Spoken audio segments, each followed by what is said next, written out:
उर्ज़ नूरी के अवसर पर दरगाह शेर वाले बाबा पर एक महत्वपूर्ण बैठक आयोजित की गई।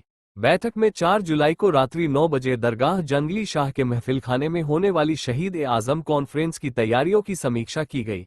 बैठक में उलेमा, इमाम एवं विभिन्न सामाजिक संगठनों के प्रतिनिधियों ने शिरकत की। इस दौरान निर्णय लिया गया कि हजरत इमाम हुसैन की शिक्षाओं को आम किया जाएगा तथा समाज में फैल रही नशाखोरी एवं अन्य सामाजिक बुराइयों की रोकथाम के लिए शहीद ए आज़म कॉन्फ्रेंस में उलेमा व इमाम महत्वपूर्ण एवं ठोस फैसले लेंगे। कार्यक्रम के संयोजक सनद पठान एवं मौलाना कमरुद्दीन ने बताया कि ऑल इंडिया गरीब नवाज काउंसिल के तत्वावधान में दिनांक 4 जुलाई को रात्रि 9 बजे दरगाह जंगली शाह के महफिल खाने में शहीद ए आज़म कॉन्फ्रेंस आयोजित की जाएगी। इसकी सभी तैयारियां पूर्ण कर ली गई है। कॉन्फ्रेंस के मुख्य वक्ता मौलाना हाशिम अशरफी, राष्ट्रीय अध्यक्ष ऑल इंडिया गरीब नवाज काउंसिल होंगे, जबकि अध्यक्षता राजस्थान मदरसा बोर्ड के पूर्व चेयरमैन मौलाना फजले हक करेंगे। कार्यक्रम में मौलाना सैयद तफज्जुलुर रहमान, मौलाना सईद मुख्तार, मुफ्ती यामीन निज़ामी, मौलाना इदरीस रजा एवं मौलाना अलाउद्दीन अशरफी सरपरस्ती फरमाएंगे। सैयद आशिक हुसैन और शेर वाले बाबा नयापुरा पर आज उर्स नूरी मुफ्ती आज़म हिंद बरेली शरीफ वालों का मनाया और उसमें अहम रेजोल्यूशन पास की गई। 4 जुलाई शनिचर के दिन ईशा की नमाज के बाद महफिल खाना दरगाह अहमद अली शाह पर एक महत्वपूर्ण कॉन्फ्रेंस हो रही है, जिसमें राज्य भर के उलमा उसमें शिरकत कर रहे हैं।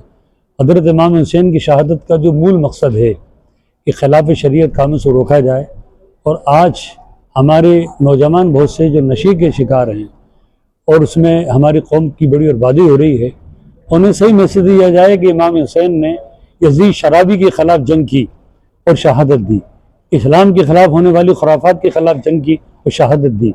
तो मूल मकसद से हम अपनी कौम को और आशिक़ान इमाम हुसैन को जोड़ना चाहते हैं, ताकि हम उनके नक्शे कदम पर चल कर सच्चे मुसलमान भी बने, सच्चे हिंदुस्तानी बने, और उनका बेकाम था सब्र का, जुल्म के ख़िलाफ़ सब्र।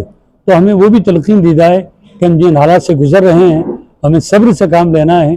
इंशाअल्लाह जुल्म ख़त्म होता है और हमेशा सब्र की कामयाबी मिलती है। यौम आशूरा पर जो जिस तरह से शहादत मनाई जाती है, तो वो भी किस तरह से मनाई? यौम आशूरा ख़ास तौर पर 10 मुहर्रम को जो असल चीज़ें हैं, रोज़ा रखना, आशूरा की दुआ पढ़ना, हज़रत इमाम हुसैन की बारगाह में खराज पेश करना, असल चीज़ से तो हम दूर हैं। और जो काम यजीदियों ने किए, जो खिलाफ शरीयत काम है, जिन्हें ये नहीं कहता कि माज़अल्लाह ये बच्चे ऐसे हैं, इनको तालीमात नहीं है, इनको शरीयत का पैगाम इन तक पहुँचा नहीं है, इनको हिदायत नहीं पहुँची। तो हम उलमा ने फैसला किया है, सैयद तफज्जुलुर रहमान साहब की सरपरस्ती में ऑल इंडिया गरीब नवाज काउंसिल के परचम तले हम तमाम उलमा, ये मौलाना सईद मुख्तार साहब, मुफ्ती यामीन साहब, मौलाना अलाउद्दीन साहब के सेक्रेटरी कमरुद्दीन अशरफी हैं, अब्दुल आसिफ साहब जो हमेशा हमें ताउन करते हैं, बशरुद्दीन पठान साहब, हम सब मिलजुल कर इंशाअल्लाह ताला इस मिशन को आगे बढ़ाएंगे। और हमारे जो भी अलग अलग तंजीमें हैं, तंजीम उलमा हो, ऑल इंडिया सीरत कमेटी हो, और जितनी भी तंजीमें हैं मसला के आला हज़रत, सारी तंजीमें मिलकर ऑल इंडिया गरीब नवाज काउंसिल के इस मिशन में मदद देगी इंशाअल्लाह। अस्सलामु अलैकुम।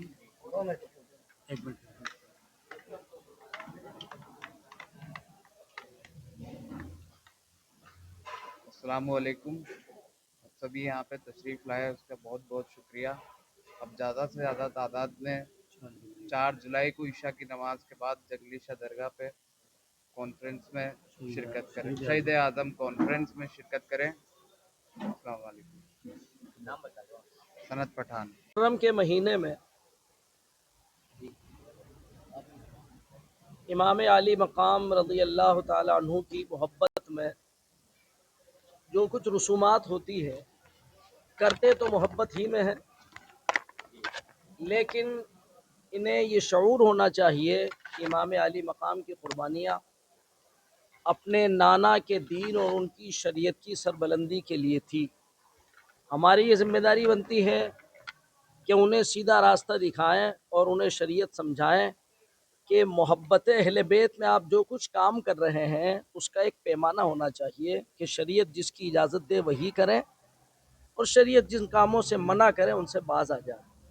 अल्लाह ताला उन लोगों को हिदायत दे, करते मोहब्बत में है, ये बदअक़ीदा नहीं है, वो भी हमारे सुन्नी भाई हैं, लेकिन हम उन्हें दावत देंगे कि आएँ और दीन और शरीयत को समझें और उसके मुताबिक बुज़ुर्गों की यादगारें मनाएं। یہی پیغام ہم دے رہے ہیں. انشاءاللہ 4 تاریخ کو ہونے والی کانفرنس کے اندر بھی یہی پیغام علماء کے پلیٹ فارم سے عوام کو دیا جائے گا. اللہ تعالی ہمیں امام علی مقام کے مشن کو سمجھنے کی توفیق عطا فرمائے. السلام.